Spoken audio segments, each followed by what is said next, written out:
não aparecer os cabos. A hora que for pra começar, André.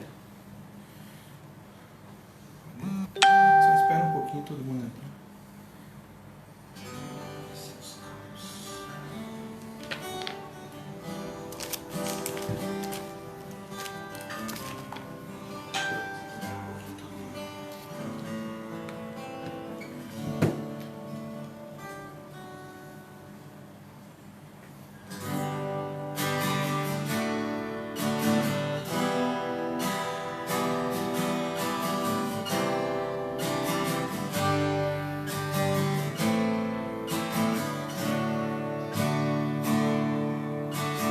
Vem, Senhor, minha vida oferecer como oferta de amor e sacrifício. Quero minha vida a te entregar como oferta viva em teu altar. Vida oferecer como oferta de amor e sacrifício. Quero minha vida a te entregar como oferta viva em teu altar.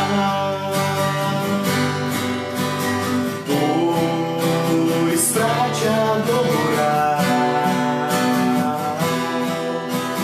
foi que eu nasci. Cumpre em mim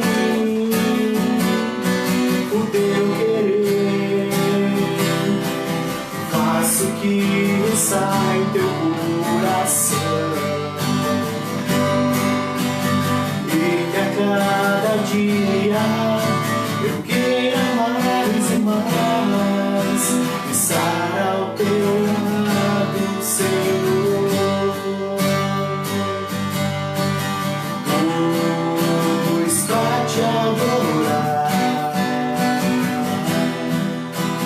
foi que eu nasci.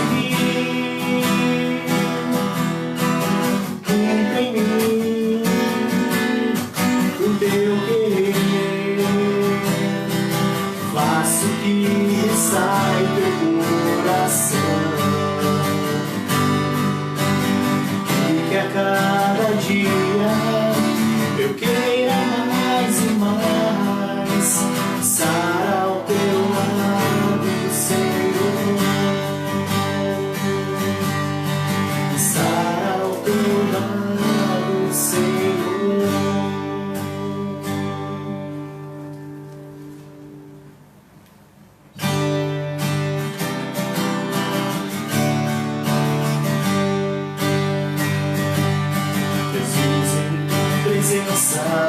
Reunimos aqui, contemplamos tua face e rendemos a ti, pois um dia a tua morte trouxe vida a todos nós e nos deu completo acesso ao coração do Pai.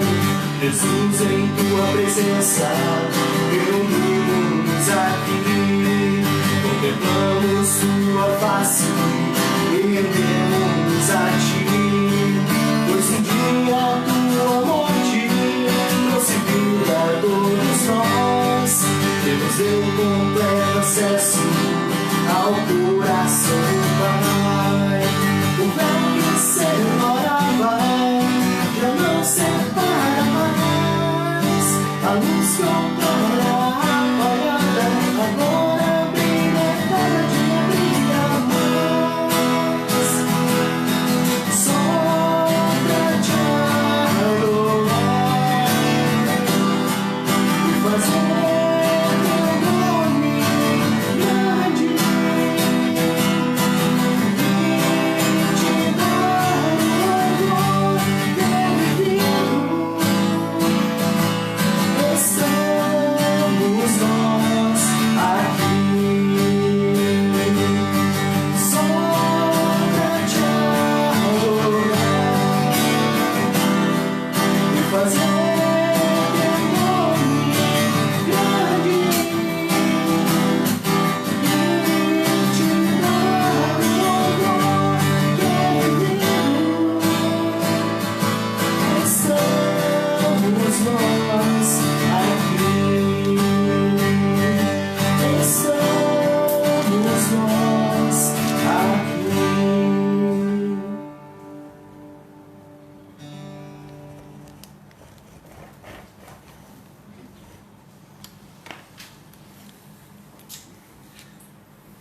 graça e a paz do nosso Senhor Jesus, de nosso Deus o Pai, esteja com você que está nos acompanhando esta noite. Nós estamos aqui mais uma vez para refletir, conhecer, meditar a Palavra de Deus. Esse período que estamos passando no mundo inteiro, e não só na nossa vida comum, é alguma coisa inédita, inusitada. Quem esperaria que nós estivéssemos passando por essa situação? Uma situação que talvez não tenha acontecido antes, mas está acontecendo agora. E nesse período em que passamos por essa tribulação, a tendência e a tentação, eu já falei sobre a tentação de Cristo, a tentação e a tendência desse momento é falarmos sobre fé, dizer que devemos andar por fé. Na verdade, a salvação tem a ver com fé. Somos salvos pela graça mediante a fé em Cristo Jesus. Esse é o pilar do cristianismo. Essa é a base da qual a igreja é construída, o povo de Deus é edificado. A fé. A fé é alguma coisa que não podemos abrir mão dela, seja no seu conteúdo, seja no seu exercício, que significa confiança, e assim por diante. E por que eu estou dizendo isso? Porque hoje nós estamos diante de uma situação que exige fé. Nós estamos numa situação em que as pessoas estão dizendo: vocês não têm fé, ou vocês precisam exercitar a fé. Eu creio que a melhor é a segunda. Precisamos exercitar a fé. Precisamos exercitar a fé. Fé de que isto vai passar. De um modo ou de outro, vai passar. Seja para que estejamos com Deus, seja depois de uma quarentena ou de um período um pouco longo. Por mais que também estejamos passando por vicissitudes que deliberem, peçam uma abnegação do nosso poder aquisitivo. Nós somos chamados a pensar menos nas coisas materiais. Nós nos preocupamos, é a tendência do ser humano, de preocupar-se com o amanhã. E aí, mais uma vez, a fé. Nesta semana eu fui despertado 2 vezes a respeito da fé. Da fé no sentido, por que nós não nos reunimos presencialmente? Por que nós não abrimos as portas da nossa igreja? Pois a nossa cidade não é tão afligida como a cidade de São Paulo está sendo afligida por esse vírus. Será que falta fé? Uma outra pessoa me falou o seguinte, estava fazendo ontem, na verdade, ela estava se aproximando, tendo uma amizade com essa outra pessoa que também é cristã, e perguntou: e como que está a sua igreja? Minha igreja, nós estamos fazendo uma parte presencial e outra nós estamos fazendo como nós estamos fazendo aqui, com live. É uma igreja maior, então tem um templo maior do que nós aqui em Caçador. E ele perguntou para ela: e vocês? Como estão fazendo? Ela disse: não, nós estamos reunindo normalmente, porque o crente em Jesus Cristo, o fiel em Jesus Cristo, não pega Covid-19. E aí isso nos leva a pensar. Temos uma vacina que é pela fé, temos o direito de dizer isto, que não nos reunimos por falta de fé. Sobre esse assunto, então, eu quero fazer uma leitura. Eu não vou me gastar muito tempo nisso, mas eu vou mostrar. Nós vamos fazer uma leitura sobre a fé, o que as pessoas fizeram sobre a fé. E o texto básico para isso é Hebreus capítulo 11. Eu vou ler o versículo 1. O texto diz assim: ora, a fé é a certeza de coisas que se esperam, a convicção de fatos que se não veem. Vamos orar. Senhor Deus, nós rogamos que o Senhor nos alimente com a Tua palavra, nos dê discernimento para saber o que significa viver a vida cristã, E também, Senhor, conforte o nosso coração. Conforte o coração daqueles que estão inquietos, das pessoas que estão sofrendo por esse vírus, que estão acometidas por esse vírus, pessoas que perderam os seus parentes para esse vírus. Já sabemos de pastores, pessoas amigas, que também não são da igreja, mas também são relacionadas conosco. Pedimos que o Senhor nos dê o conforto, o entendimento para saber o que significa andar por fé. Em nome de Jesus, amém. Esse texto aqui é um texto clássico a respeito do que significa fé. Fé é certeza. Fé é certeza. É diferente do que Kierkegaard disse. Fé é um salto no escuro. Não. Fé não é um salto no escuro. E nem a música cantada, apesar de eu gostar do cantor, a música do Milton Nascimento com Aldir Blanc, faca molada, né? É fé cega. Fé cega. A faca pode ser cega de fio, mas a fé não pode ser cega. A fé não é cega. A fé não é aquela que entra em qualquer lugar. Ela tem certeza. Ela tem certeza. Então não é um risco que ela corre. E o texto diz justamente isso. O texto faz uma afirmação, uma declaração do que significa fé. Fé em Jesus, fé na vida cristã, no exercício da vida cristã. Ora, a fé é certeza. É a certeza de coisas que se esperam, quer dizer, ela está no futuro, ou num futuro bem próximo. É a convicção de fatos que não se veem. Notem, ela não é cega, você não vê, mas você tem certeza que está ali. Nós podemos dizer que, apesar de não enxergarmos, Deus está aqui conosco. Deus está aí com você. Deus está conosco em Jesus Cristo, na presença do seu Santo Espírito. Isso é fé. Isso realmente somos chamados a ter. E esse texto ele vai elencar uma série do Antigo Testamento de pessoas, de personagens que exercitaram a sua fé. Eu vou ler algumas, só para nós vermos o que se fizeram mediante a fé, aqui combinando com Tiago. A fé produz obras. Pela fé, os antigos obtiveram bom testemunho. A palavra testemunho vai dar surgimento para a palavra martírio. Mártir significa aquele que é testemunha. Martírio é aquele que dá testemunho. Veja como fé relaciona-se com isso. É aquele testemunho, o bom testemunho. Pela fé, e aí começa, entendemos que foi o universo formado pela palavra de Deus. Começa aqui, lá na Bíblia, lá no começo. Pode haver teorias de como é que surgiram os planetas, a criação toda. Se falamos em criação, ela já deixa de ser algo impessoal, tem alguém atrás dela. Mas a Bíblia diz que Deus criou tudo do nada. E olha só, pela fé que nós entendemos isso. Não há maneira de você fazer uma comprovação científica. Há limites nesse sentido para a ciência.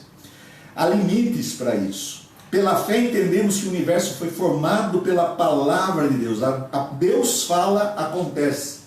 De maneira que o visível, mais uma vez, veio a existir das coisas que não são visíveis. Olha, é na verdade uma aparição, um tipo de alguma coisa que Deus fez, no sentido de ter o seu plano, seu pensamento, e ele falou e as coisas aconteceram. Depois disso, ele, lembrando ainda das Escrituras, vai falar de Abel, que ofereceu um sacrifício mais excelente. Vai falar também de Noé. Vai falar de Enoque. Olha só, versículo 5. Pela fé, Enoque foi trasladado para não ver a morte. Não foi achado porque Deus o trasladara, pois antes da sua trasladação obteve testemunho de haver agradado a Deus. Lá em Gênesis vai dizer assim, que Enoque foi tomado por Deus, porque ele andava com Deus, ele já tinha Deus aqui, e quando ele foi para Deus, mudou pouca coisa, porque ele já tinha essa presença de Deus. No versículo 8, pela fé Abraão, chamado para um lugar que ele não sabia o que ia acontecer, ele foi dado a ele, foi colocado no seu coração uma promessa de Deus, de herança, de um filho, e ele levou tempo para ter esse filho, mas ele havia acreditado em Deus, esperou contra a esperança, numa linguagem da carta aos Romanos. Esperança contra a esperança, porque Deus prometeu e Deus há de cumprir, mas no seu tempo. Então, pela fé, a própria Sara recebeu poder para ser mãe, não obstante o avançado de sua idade, pois teve por fiel aquele que lhe havia feito a promessa. Inicialmente, Sara duvida, ri, mas depois ela acredita, ela tem fé. E assim, o autor desta carta, ele vai falando de uma série de coisas, de pessoas como Abraão, de Isaac, vai falar de Jacó. Daí ele, no versículo 23, ele fala de Moisés. Moisés, apenas nascido pela fé, foi ocultado por seus pais durante 3 meses, porque viram que a criança era formosa.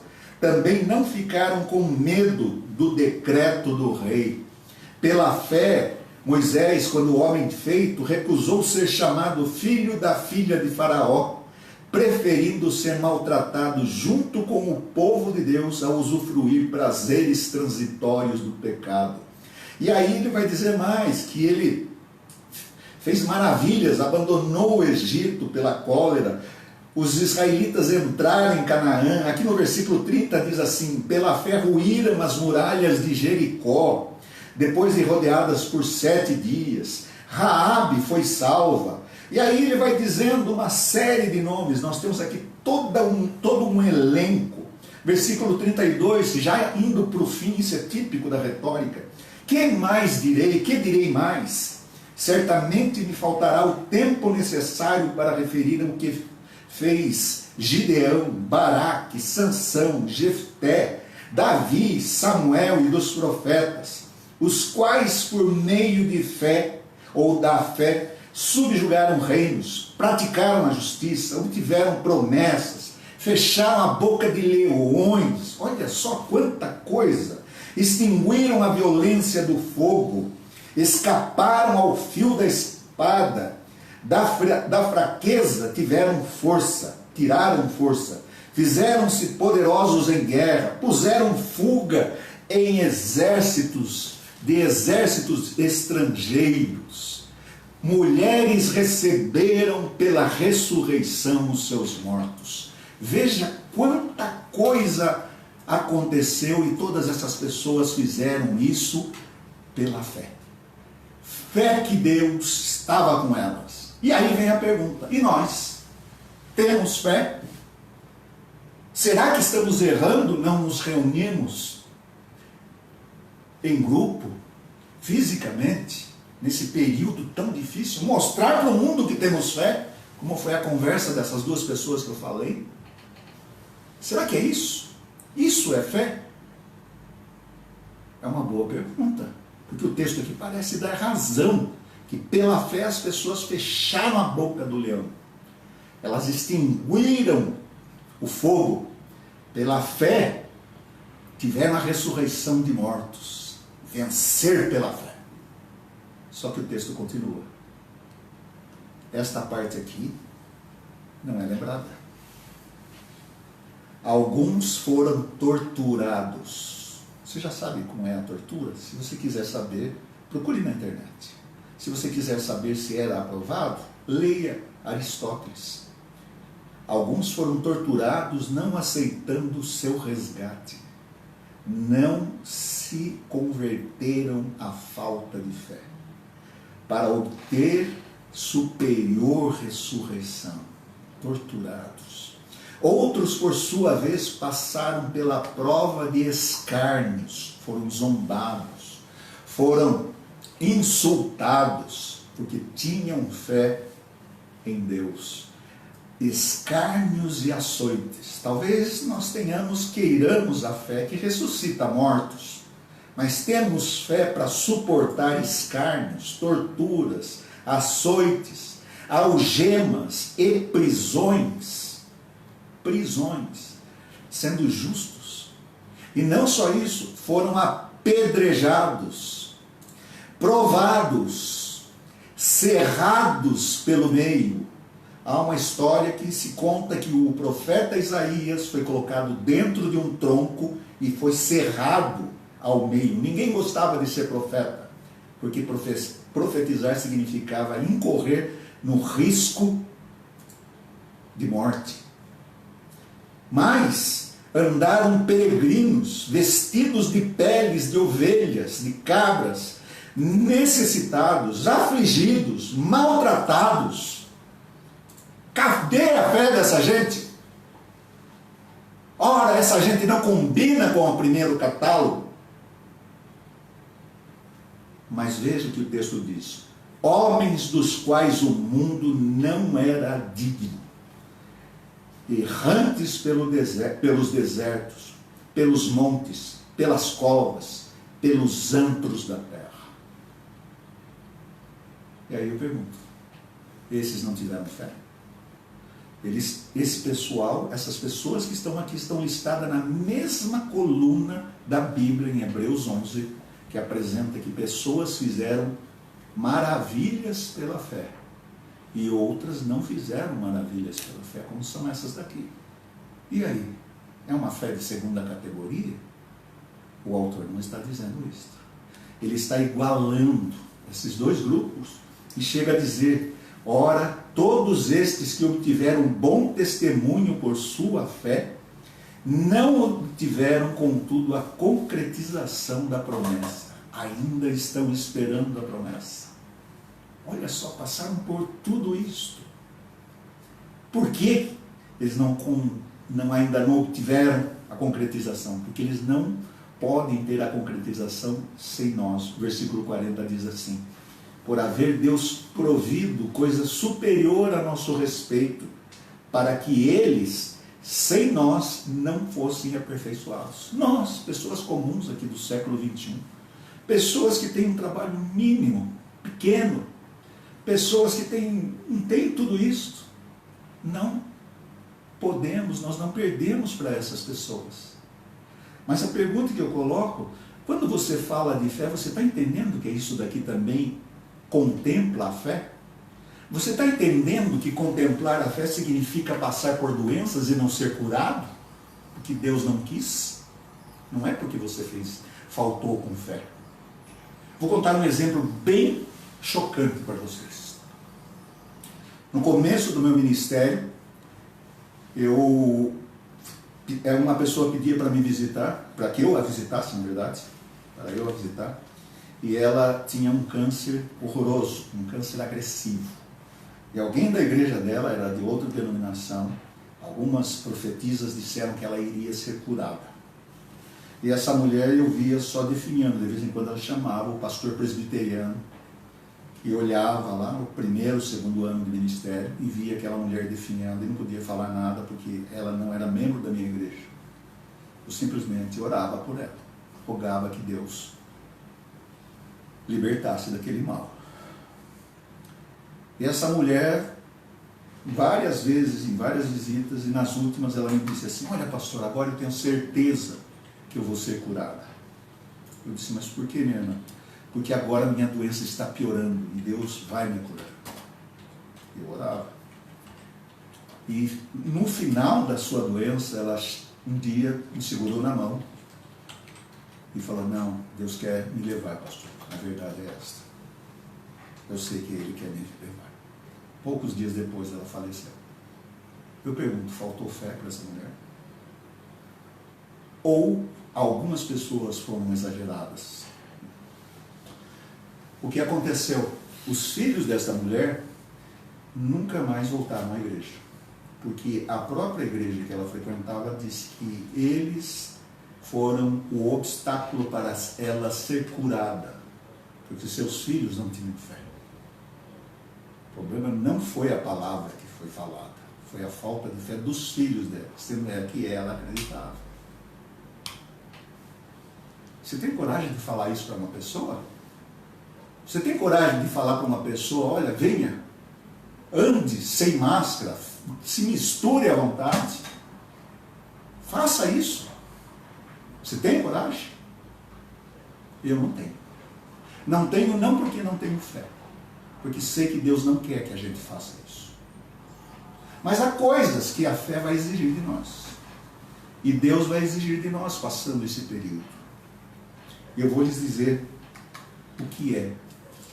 Antes do capítulo 11, diz assim, ele faz uma recordação. Lembrai-vos, porém, dos dias anteriores em que, depois de iluminados, sustentastes grande luta e sofrimentos. O autor não está falando para a gente que não experimentou coisas daquele tipo. Sofreram pela fé. Ora, expostos como um espetáculo, a palavra que é teatro, tanto de opróbrio quanto de tribulações, ora, tornando-vos coparticipantes com aqueles que desse modo foram tratados. Esses crentes, esses fiéis, tinham passado já por tribulação. Porque não somente vos compadecestes dos encarcerados, das pessoas que foram presas por sua fé, que estavam sofrendo, como também aceitastes com alegria o espólio dos vossos bens, tendo ciência de possuirdes vós os mesmos patrimônio superior e durável. E eu quero me deter aqui, porque uma das coisas que está pegando é: será que eu vou ter o que comer? Será que eu vou ter emprego? Será que eu vou ter como conduzir a minha vida? Isso não é novo. E o texto está dizendo justamente isso. Vocês não tiveram problemas de perder os seus bens, de perder as suas coisas. Vocês não se apegaram a isso, porque o seu patrimônio é muito superior e durável, está nos céus. Mas agora, não abandoneis a vossa confiança, a vossa fé. Ela tem grande galardão. Com efeito, tendes necessidade de perseverança, para que, havendo feito a vontade de Deus, alcanceis a promessa. Qual que é o desafio do texto? É que, passando esse período, nós vamos passar por um período difícil. Os economistas já estão dizendo isso. Mas isso não significa que Deus nos abandonou. Significa que nós devemos exercer a nossa fé. Continuar a ter fé em Deus, porque Ele nos sustenta. E não somente isto, temos que ir um pouquinho além.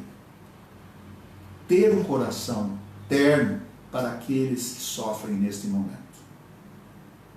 Cuidado, não perca a empatia. Não seja duro ao ponto de pensar que o material é mais importante do que vida. A vida é tão importante que Jesus deu a sua vida para nos resgatar da morte e da vida eterna. Esse texto, então, nos chama a atenção para que, diante de uma multidão tão grande, que pela fé fez proezas e que pela fé suportou tribulações. E aqui nós temos duas conclusões. Deus honrou a fé dessas pessoas. E a fé dessas pessoas foi honrada. Deus honrou essas pessoas, a sua fé, porque elas fizeram proezas. Deus honrou a fé dessas pessoas porque elas foram perseverantes. E uma não é melhor que a outra. As duas categorias estão dentro do escopo da fé. Pode não ser como nós queiramos. A pergunta é: estou disposto a viver por Deus, mesmo que não tenha esse sucesso todo material que eu vejo, ou eu consigo vir além disso? Deus nos abençoe.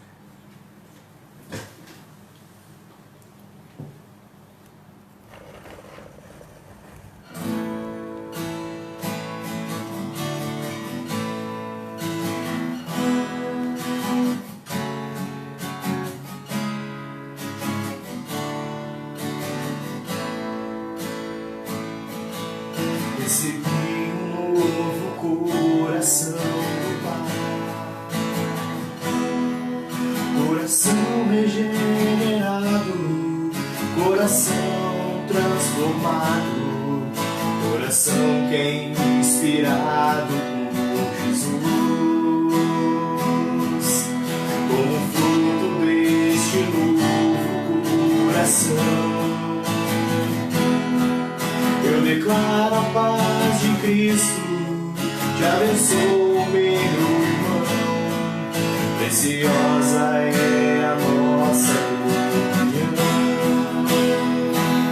Somos corpo e assim bem ajustado, totalmente ligados, unidos, vivendo em amor, uma família, sem qualquer falsidade, vivendo a verdade, expressando a glória do Senhor, uma família, vivendo com compromisso do grande amor de Cristo.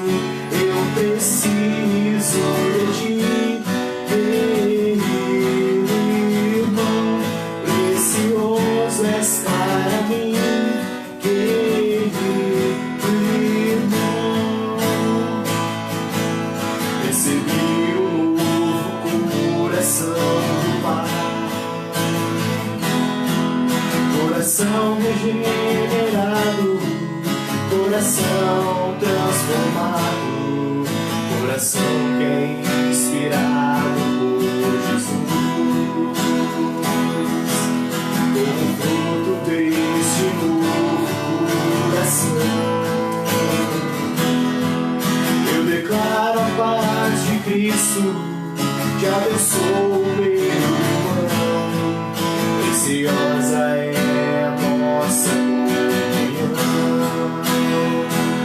Somos corpo e assim bem ajustados, totalmente ligados, unidos, vivendo em amor, uma família, sem qualquer falsidade, vivendo a verdade, expressando a glória do Senhor, uma família, vivendo com compromisso do grande amor de Cristo. Eu preciso de ti, querido irmão, precioso és para mim, querido irmão. Senhor Deus, agradecemos, ó Pai, por estarmos reunidos em família, em comunhão, ó Pai, mesmo estando em casa, mesmo estando nessa quarentena, ó Pai, estamos confiando em Ti e sabemos que o Senhor tem o melhor para nós. Temos fé, ó Pai, de que tudo isso vai passar e de que o Senhor vai nos mostrar o Teu caminho. Agradecemos por tudo e colocamos nossas vidas em Tuas mãos. Em nome do Teu Filho amado Jesus. Amém.